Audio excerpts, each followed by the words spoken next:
Good evening. We begin tonight with a developing story. The ceasefire between Israel and Hamas that was due to come into force a short time ago has been delayed. There were reports earlier that Israeli forces had already begun withdrawing from parts of Gaza.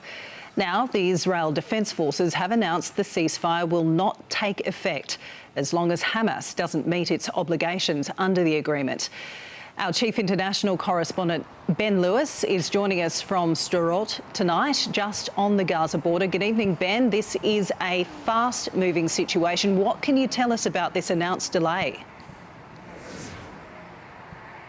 That's right, Janice. Good evening. About an hour or so ago, the ceasefire was supposed to come into effect. However, a short time before that, we received a statement from the Israeli Prime Minister's office, Benjamin Netanyahu, saying that Hamas has not met one of the obligations under the agreement. That obligation is to provide a list of the hostages that are going to be released today. Under the terms of the deal, Hamas is supposed to provide that information 24 hours before the group of hostages is freed. So, Prime Minister Netanyahu has said that the IDF military campaign will continue until they receive that list. Hamas has said that it plans to abide by the ceasefire, and the delay in sending that list of names is due to technical reasons on the ground. Now, we can say with first-hand experience that the IDF is continuing its campaign, because about half an hour ago or so we heard drones overhead and then an enormous explosion in the strip behind us. The smoke has only just cleared. Still, the hope is that at some point today this ceasefire agreement will come into effect, that there will be peace after 15 months of war. But for many, it's come too late.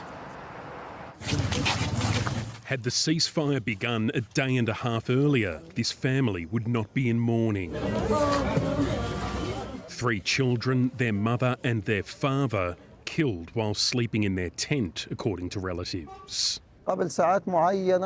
Just a few hours before the ceasefire deal that will take effect, they're targeting children sleeping in the tent. My sister was a teacher. She used to teach Islamic studies. She's not a militant or armed. My brother-in-law is a civil engineer. We, as a family, how will we welcome the ceasefire after losing our sister? Israel continuing to strike targets across the Strip before the 6-week pause. And its Prime Minister warning he is prepared to resume military action at the end of the first phase. אם נצטרך לחזור ללחימה, אנחנו נעשה זאת בדרכים חדשות, ונעשה זאת בעוצמה רבה מאוד.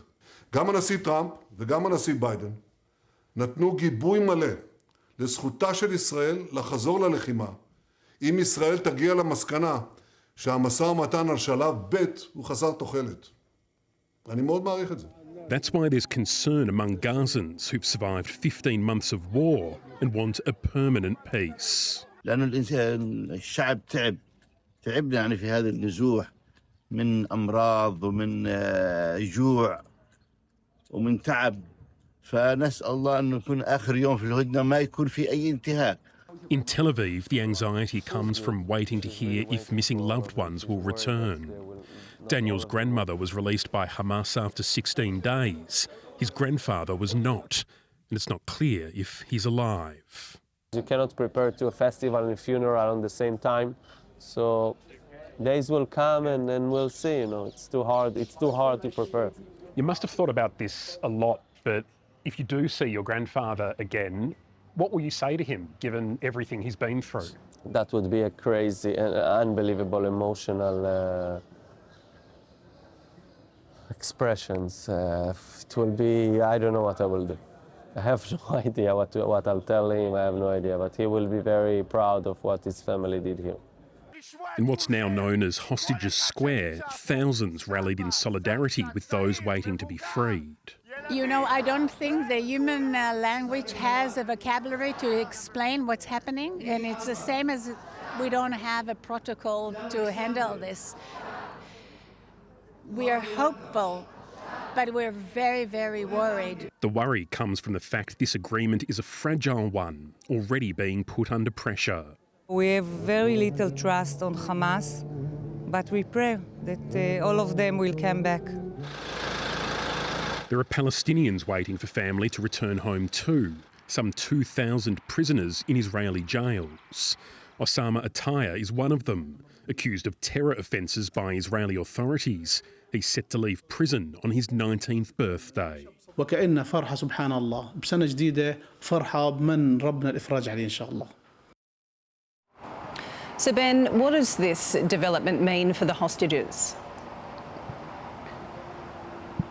Yeah, Janice, that isn't entirely clear. Plans may have changed. Originally, the first 3 hostages, all believed to be living females, were supposed to be handed over to the Red Cross just after midday local time, so in about 2.5 hours' time. That got pushed out to 4 o'clock local time, and now it's not clear, but it is still hoped that that will happen at some point today. Over the first 6-week phase of this ceasefire, some 33 hostages are due to be released, and in exchange, Israel will release 30 to 50 Palestinian prisoners per hostage. Kafir Bibbers hadn't even learned to walk yet when he became Hamas's youngest hostage. On October 7, captured with his 4-year-old brother Ariel and their parents.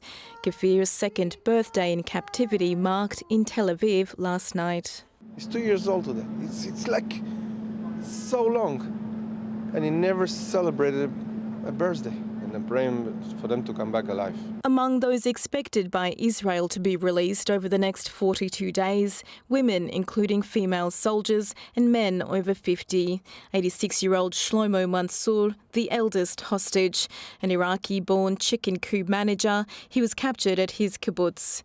Israel believes that most of the 33 are alive. Under the terms of the first phase, in exchange for the first 3 female hostages, Israel will release 95 Palestinian prisoners, the first to be freed, all under the age of 21, and 70 women. In total, around 1,900 will be released, some militants or convicted of deadly attacks in Israel. 1,000 residents of Gaza jailed since October 7, who were not involved in the attacks, including women and children, will be among those freed. One of the most prominent set to be released is Khalida Jarrar, once convicted of being a member of an illegal organisation, the Popular Front for the Liberation of Palestine. The politician has spent most of the last decade in and out of Israeli prisons without formal charges. Nail Barghouti is also among those to be freed, the longest-held Palestinian prisoner. He spent 2/3 of his life incarcerated by Israel. In Guinness record, they put him as the longest time as a Palestinian in prison, and even in the world. First jailed in 1978 and charged with carrying out armed operations and organising cells against Israel. He was released in 2011 but rearrested in 2014. In the night time, he used to look to the sky to see the stars because he didn't see them for 33 years and a half. His wife fears they won't be reunited, but deported under the ceasefire deal's terms elsewhere. Rashida Yousafzai, SBS World News. And Ben, many Gaza residents, of course, had been looking forward to returning to their homes, but who would be in charge of security if this ceasefire had gone ahead?